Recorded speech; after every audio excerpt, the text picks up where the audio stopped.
کہ قرآن مجید بس ایک دلیل ہے جو آپ کے سامنے کرنا چاہتا ہوں. صاحبان ذوق و فہم تشریف فرما ہے. آپ دیکھیں قرآن مجید کے سلسلے میں خود قرآن کا کیا اعلان ہے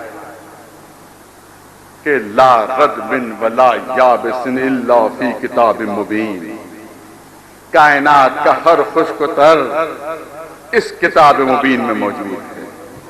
دوسری آیت میں اعلان ہوا کہ ما فرطنا فی الکتاب من شیء. کوئی شے ایسی نہیں کہ جس کا تذکرہ ہم نے قرآن میں نہ کیا. ما فرطنا فی الکتاب من شیء. کوئی شے ایسی نہیں ہے کہ جس کا تذکرہ ہم نے قرآن میں نہ کر دیا. تیسری آیت میں اعلان کر رہی ہے کہ نزلنا علیک الکتاب تبیانا لکل شیء.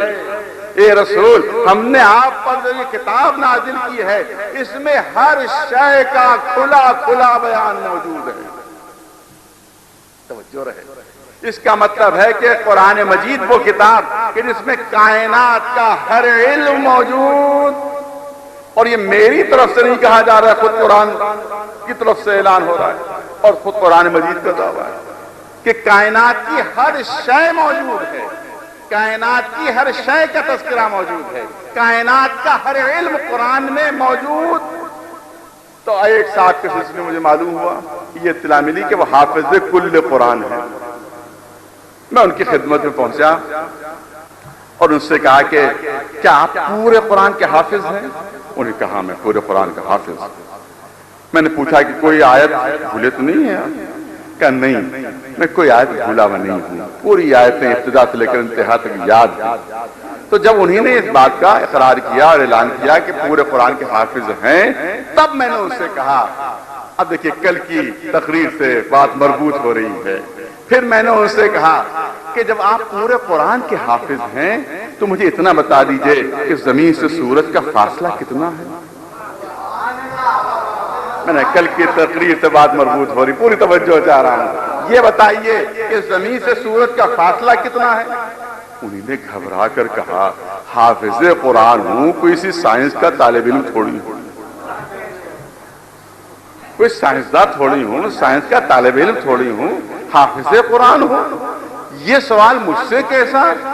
کسی سائنس کے طالب علم سے پوچھو جا کر, میں کیا جانوں. تو میں نے ان سے کہا کہ میں کیا کروں, خود قرآن مجید کا اعلان ہے کہ کائنات کا ہر علم مجھ میں موجود ہے. ما فرطنا فی الکتاب من شیء. توجہ چاہ رہا ہوں جہاں جہاں تک آواز جا رہی ہے. ما فرطنا فی الکتاب من شیء. کائنات کی کوئی شے ایسی نہیں کہ جس کا ذکر ہم نے قرآن میں نہ کر دیا. نزلنا علیک الکتاب تبیانا لکل شیء. کائنات کی ہر شے کا ذکر قرآن میں. اس کا مطلب یہ ہے کہ پوری کائنات کے جتنے بھی علوم ہیں سب سمٹ کر قرآن میں جمع ہو گئے. تو خود قرآن جب اعلان کر رہا ہے کہ ہر شے کا علم موجود ہے تو آپ حافظ کل قرآن ہے. بتائیے مجھے کہ زمین سے سورج کا فاصلہ کتنا ہے. تو جب دو چار اسی طرح کے میں نے سوال ان سے کیے تو آخر میں گھبرا کر انہی نے کہا کہ حافظ قرآن ہوں مگر عالم قرآن نہیں ہوں.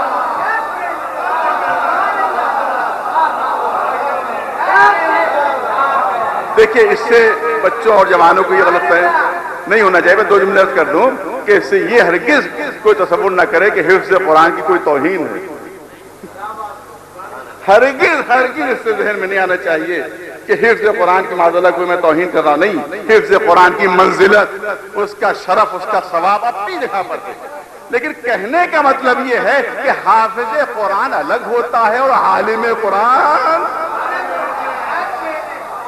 الگ ہوتا ہے. توجہ چاہ رہا ہو صاحبان فہم تشریف فرما ہے. آپ دیکھیں کہ قرآن کہہ رہا ہے کہ ہر شے کا علم موجود.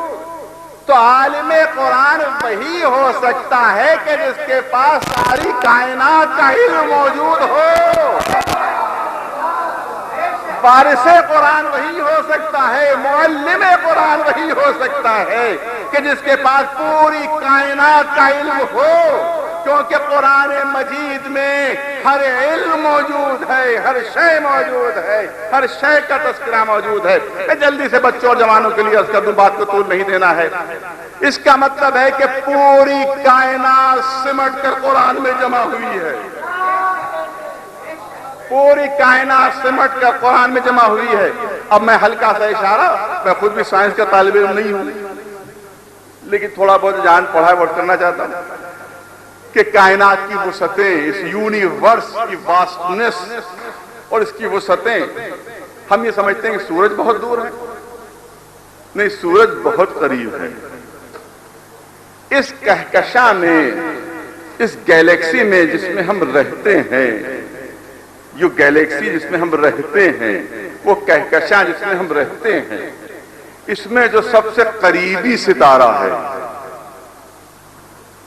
ہمارا جو ہمسایہ ستارہ ہے، وہ 7 کھرب میل دور ہے، جو سب سے قریبی ستارہ ہے۔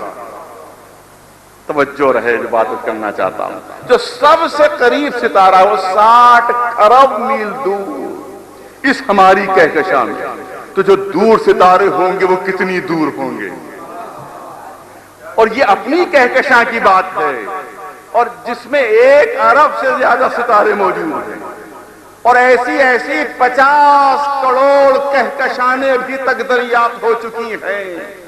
اس کا مطلب یہ ہے کہ کائنات کی وسعتوں کا عقل تصور بھی نہیں کر سکتی، کوئی سوچ بھی نہیں سکتا کہ کائنات کتنی وسیع ہے۔ توجہ رہے، کوئی سوچ بھی نہیں سکتا کہ کائنات کتنی وسیع ہے، مگر یہ ساری وسیع کائنات اپنی تمام وسعتوں کے ساتھ جب سمٹی،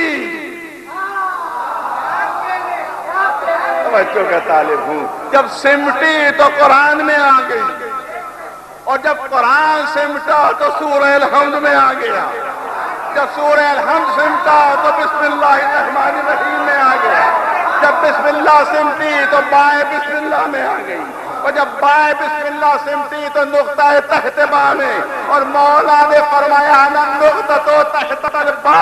اس کا مطلب ہے کہ پوری کائنات کے علوم سمٹ کر ذات علی میں جمع ہو گئے۔